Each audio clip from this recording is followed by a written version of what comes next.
జై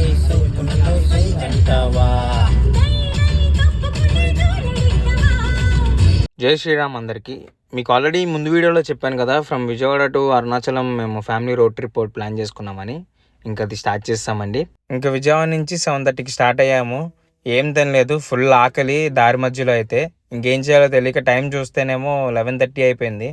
ఇంకా ఒంగోలులో ఆగి ఫుల్గా మేము ప్యాక్ చేసుకున్న ఫుడ్ అంతా అక్కడ ఓపెన్ చేసుకుని ఫుల్గా తినేసాము. తినేసిన తర్వాత ఇంకా లేట్ చేయకూడదని చెప్పేసి స్టార్ట్ అయిపోయి మార్నింగ్ 9:30, 10 o'clock అట్లాగా అరుణాచలం రీచ్ అయిపోయామండి.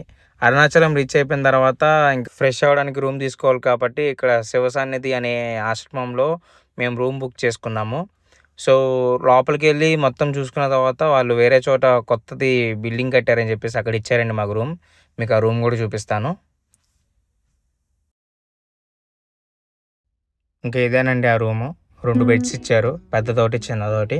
రూమ్ అయితే చాలా చాలా బాగుంది. ఇంకా లేట్ చేయకుండా ఫ్రెష్ అయ్యి గుడికి వెళ్ళిపోయి కొబ్బరికాయ కొట్టేసి గిరి ప్రదక్షిణ స్టార్ట్ చేస్తానండి.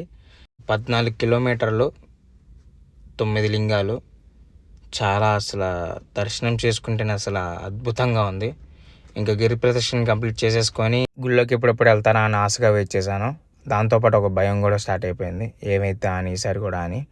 ఏదైతే అయితే అయిందని చెప్పి స్టార్ట్ అయిపోయా.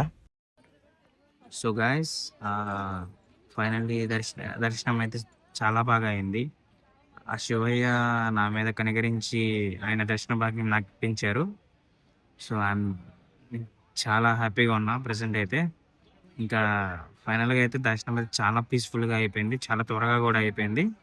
ఇంకా నెక్స్ట్ రూమ్కి వెళ్ళిపోవడమే. ఇంకా దర్శనం కంప్లీట్ చేసుకుని లంచ్ చేద్దామని చెప్పేసి రూమ్కి వచ్చేసానండి.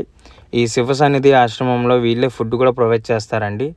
పర్ పర్సన్ 500 ఛార్జ్ చేస్తారు రూమ్ ప్లస్ ఫుడ్కి. చాలా చాలా బాగుంది ఫుడ్ అయితే. ఇంకా మిగతా అప్డేట్ అనేది నెక్స్ట్ వీడియోలో ఇస్తాను. Then subscribe.